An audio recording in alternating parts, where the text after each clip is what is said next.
Selamat pagi pemirsa, kembali lagi dengan UBM News bersama saya Alexander Agung Pratama yang akan menemani Anda dalam beberapa menit ke depan. Berita kali ini datang dari sektor UMKM, yang dimana seperti kita ketahui bahwa masa pandemi ini sangat mempengaruhi banyak sektor. Dan UMKM menjadi salah satu sektor yang paling terpengaruh untuk saat ini. Krisis ekonomi akibat pandemi COVID-19 telah berdampak terhadap kelangsungan usaha mikro, kecil, dan menengah atau UMKM. Berbeda pada saat krisis moneter tahun 98, di mana UMKM betul-betul menjadi penyelamat ekonomi nasional yang pada saat itu mampu meningkat hingga 750% ketika banyak usaha besar yang kolaps. Namun, pada saat pandemi COVID-19 saat ini, justru UMKM yang sangat terdampak. Dampak dari sulitnya berusaha mengakibatkan banyaknya tenaga kerja yang terpaksa dirumahkan. Selain itu, adanya perubahan pola dari pembelian offline ke online membuat para pelaku usaha mikro, kecil, dan menengah harus tetap dapat untuk beradaptasi dan juga berjuang. Teten Masduki, selaku Menteri Koperasi dan UMKM pun mengajak semua pihak termasuk swasta, BUMN, dan juga masyarakat untuk membantu para pelaku UMKM agar tetap dapat produktif dan juga meraih keuntungan di tengah masa pandemi. Di saat masa pandemi sendiri pun, terjadi perubahan pola konsumsi barang dan jasa masyarakat dari offline menjadi online. Oleh karena itu, banyak pelaku UMKM merasa kesulitan dalam mencapai target usahanya. Oleh karena adanya perubahan, pemerintah mengharapkan para pelaku UMKM mampu untuk berkembang dan juga beradaptasi dengan situasi pandemi yang sedang berjalan. Selain itu, Teten Masduki mengusulkan untuk melanjutkan program bantuan Presiden Produktif untuk usaha mikro, kecil, dan menengah 2022 dengan target penerima 12,8 juta orang. Teten Masduki juga mengatakan nantinya setiap penerima mendapatkan sekitar 600.000. Angka tersebut menurun dari tahun sebelumnya yang sebesar 1,2 juta rupiah dan di 2020 sebesar 2,4 juta. Teten mengatakan status lanjutan BPUM 2022 masih menunggu anggaran dari Kementerian Keuangan. Teten Masduki juga menyebutkan telah mendapatkan sebanyak 3.208.339 data sebagai dasar penerima BPUM 2022 berdasarkan 212 wilayah kemiskinan ekstrim. Teten Masduki sendiri telah menyalurkan BPUM kepada 12,8 juta pelaku UMKM dengan nilai bantuan sebesar 15,26 triliun. Menurut Teten, BPUM sangat bermanfaat dan dibutuhkan oleh pelaku UMKM untuk mengatasi dampak dari pandemi COVID-19. Selain itu, penerima juga merupakan perempuan usia produktif yang sebagian berdomisili di perkotaan, memiliki cadangan kas terbatas dengan omset kurang dari 15 juta per bulan. Dan hanya sebagian kecil yang memiliki NPWP saat itu. Kini kita sudah terhubung dengan salah satu pelaku UMKM yang merasa kesulitan dalam menjalankan usahanya di masa pandemi ini. Baik, kepada saudari Yolita Marsha, bisakah Anda menjelaskan diri Anda dan juga usaha apa yang sedang Anda jalankan sekarang? Nama saya Yolita Marsha, umur 19 tahun. Sekarang saya masih menjadi mahasiswa semester 4 di kampus Quikiangi. Dan usaha yang saya jalankan itu di bidang food and beverage atau kuliner. Baik, bisa dijelaskan usaha seperti apa yang sedang Anda jalankan dan Anda sendiri menargetkannya kepada siapa? Jadi nama usaha saya itu Your Mentai. Makanan yang saya jual itu makanan fusion Jepang. Namanya mentai. Jadi mentai ini tuh lebih mirip dengan makanan sushi.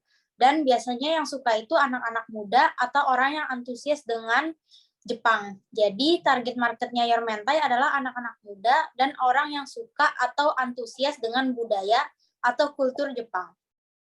Baik, berarti targetnya Anda sendiri kepada anak-anak muda yang menyukai budaya Jepang itu sendiri ya?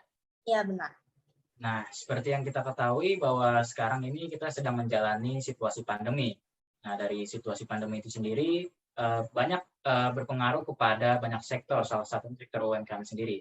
Nah, apakah dari dampak pandemi ini Anda justru memberikan hasil yang baik atau malah menjadi pengaruh yang buruk kepada usaha Anda? Oke, kalau dampak pandemi buat Yormente sih ada baiknya sama ada buruknya ya. Baiknya sih kalau pandemi ini nggak terjadi, mungkin Yormente tidak akan terbentuk. Karena awal dibuatnya Yormente itu karena saya bingung mau ngapain di rumah. Jadi saya coba untuk berjualan dan syukurlah masih berlanjut sampai sekarang. Dan dampak baik lainnya itu penjualan secara online, delivery juga naik selama pandemi ini. Soalnya kita kan banyak di dalam rumah ya, kita banyak work from home, kita juga banyak pembelajaran dari rumah. Jadi orang biasanya membutuhkan jasa delivery untuk mengantarkan makanan mereka langsung ke rumahnya. Baik, justru dari situasi pandemi ini usaha Anda sendiri bisa tercipta ya? Iya, benar. Nah, sebagai pelaku UMKM sendiri, dalam situasi pandemi ini kesulitan apa saja yang sudah Anda alami dan kesulitan apa yang paling susah selama Anda menjalankan usaha ini? Oke, jadi kesulitan yang terjadi pada masa pandemi ini, kita harus merubah packaging supaya packaging menjadi lebih higienis dan terhindar dari virus. Karena di masa pandemi seperti ini, orang lebih memerhatikan kebersihan, kebersihan makanan, kebersihan lingkungan, dan lain-lainnya. Jadi kita butuh cost lagi untuk mengubah packaging. Contohnya seperti menambah dus atau menambah tali tis atau cable tie supaya terlihat lebih higienis. Kesulitan lainnya itu yang paling susah adalah kenaikan harga bahan baku. Karena pandemi ini bahan baku seperti ayam, salmon, daging sapi, apalagi barang-barang impor itu harganya naik semua. Karena pada masa pandemi ini untuk mengimpor barang dari luar negeri ke Indonesia itu sangat sulit karena dibutuhkan sertifikat khusus supaya barang tersebut bisa masuk ke Indonesia dan sertifikat tersebut itu termasuk mahal dan tidak mudah untuk didapatkan. Itu sih kesulitan yang paling susah yang dialami oleh Yormentai. Baik, berarti kesulitannya itu sendiri sebenarnya juga untuk memperbaiki dari kualitas Yormentai itu sendiri ya? Iya, benar. Lalu bisa Anda jelaskan bagaimana cara Anda berjualan, apalagi di situasi pandemi ini, seperti yang sudah disebutkan sebelumnya, Anda harus merubah packaging menjadi lebih higienis lagi.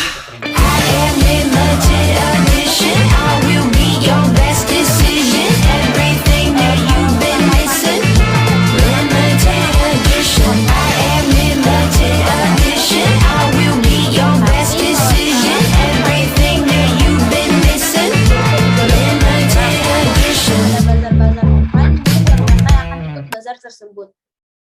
Baik, berarti sistem penjualan Anda sendiri bergantung dari bagaimana pandemi itu sendiri juga ya? Apakah sudah selesai atau belum? Namun untuk sekarang sistem penjualan masih dilakukan secara online. Benar. Nah, sebagai pelaku UMKM sendiri, apakah Anda merasa bahwa peraturan tatap muka bagi sekolah dan juga mahasiswa itu berpengaruh kepada sektor UMKM? Oke, menurut saya sangat berpengaruh ya. Karena pas kuliah offline, time management atau cara kita mengatur waktu itu harus bagus dan ditekankan banget. Berbeda saat online ya. Saat online kan kita bisa kelas sambil bikin mentai atau sambil restock bahan-bahan gitu. Kalau misalkan udah offline kan nggak bisa ya, kita harus pergi ke kampusnya langsung. Jadi lebih capek aja dan time management dan cara kita mengatur waktu harus lebih baik sih. Baik, berarti sedikit ada perubahan dari segi time management yang sebelumnya bisa fleksibel, namun sekarang harus bisa mengatur ulang dari segi waktunya. Nah, sebagai pelaku UMKM sendiri, apakah Anda merasa bahwa Anda pernah mendapatkan bantuan dari pemerintah atau Anda selama menjalankan usaha ini beradaptasi dan berjuang sendirian? Kalau saya sendiri sih merasa Yormentai belum mendapatkan bantuan apa-apa ya dari